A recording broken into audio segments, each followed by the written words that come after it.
សួស្តីបងប្អូនអរគ្នាឥឡូវយើងមកជួបគ្នាទៀតហើយបាទចឹងមុខម្ហូបយើងថ្ងៃនេះគឺជាមុខម្ហូបពិសេសបាទពិសេសហើយលើពិសេសទៀតបាទហ្នឹងហើយមុខម្ហូបរបស់យើងនោះគឺឆាត្រប់បាទហ្នឹងហើយអ្វីដែលវាពិសេសនោះគឺបាទត្រប់របស់យើងគឺឆាចង់3ម៉ោងអត់ចង់ផុយចង់លលួយទេបាទដោយសារតែយើងចាញ់បោកត្រប់ដែរបាទមើលពីក្រៅទៅឃើញត្រប់រៀងខ្ចីៗតែតាមពិតទៅត្រប់នោះគឺចាស់ទៅវិញទេហើយនៅពេលដែលយើងយកមកឆាទៅមានឯណាលោកហើយលោកត្រឡប់ចុះត្រឡប់ឡើងត្រឡប់ចុះឡើងវល់ពេញផ្ទះហ្នឹងទៅហើយហ្នឹងនៅតែមិនចង់បាត់នេះទេណា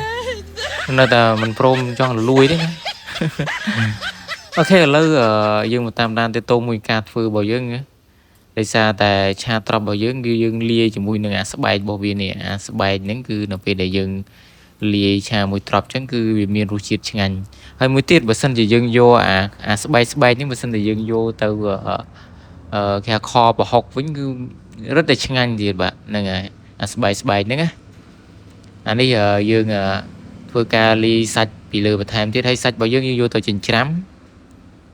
នៅពេលដែលវារលួយជាមួយនឹងត្រប់ទៅគឺវា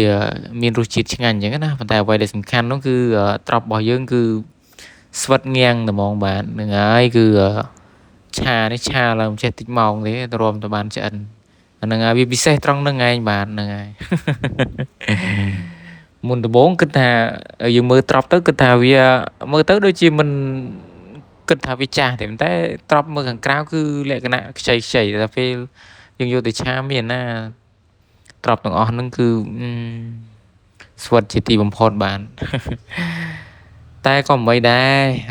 អ្វីដែលសំខាន់ហ្នឹងនៅពេលដែលយើងឆាយើងដាក់ចូលទៅគឺវាមានក្លិនឈ្ងុយឆ្ងាញ់តែម្ដងបាទហ្នឹងហើយមាននិយាយលេងនិយាយមែនទេណា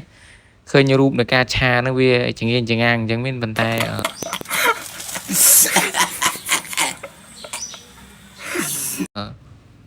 រសជាតិគឺអេមហ្មងអញ្ចឹងណាញ៉ាំទៅគឺមានអារម្មណ៍ថាជាតិប៉ុន្តែអ្វីដែលសំខាន់គឺដោយសារត្រប់របស់យើងហ្នឹងគឺវា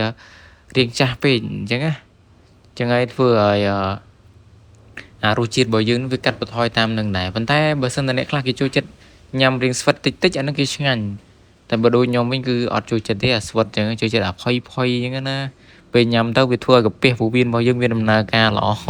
តែបើថារៀងស្វិតនេះរៀងយ៉ាប់តិចហើយអូខេអញ្ចឹងតេតងនឹងមុខម្ហូបនេះគឺវាអត់មានពិសេសលើពិសេសអីប្រហែលទេបាទ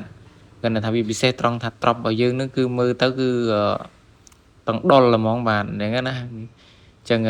វារៀងស្វិតតិចហើយប៉ុន្តែបន្ទាប់ពីឆ្លងកាត់នៃការត្រឡប់ចុះត្រឡប់ឡើងរយៈពេល 2-3 ម៉ោងមកបាទហ្នឹងហើយក៏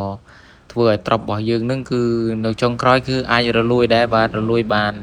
70% ទេបាទអាចរលួយបាន90% ទេអានេះមុនដំបូងគិតថាយ៉ាងណាយ៉ាងណីទេប៉ុន្តែដល់ពេលយើងត្រឡប់ចុះត្រឡប់ឡើងត្រឡប់ចុះត្រឡប់ឡើងមានណារលួយខ្លះដែរប៉ុន្តែ70%ប៉ុន្តែជាតិអញ្ចឹងណានិយាយពីរឿងជាតិវិញជាតិហ្មងជាតិមកអាជាតិហើយ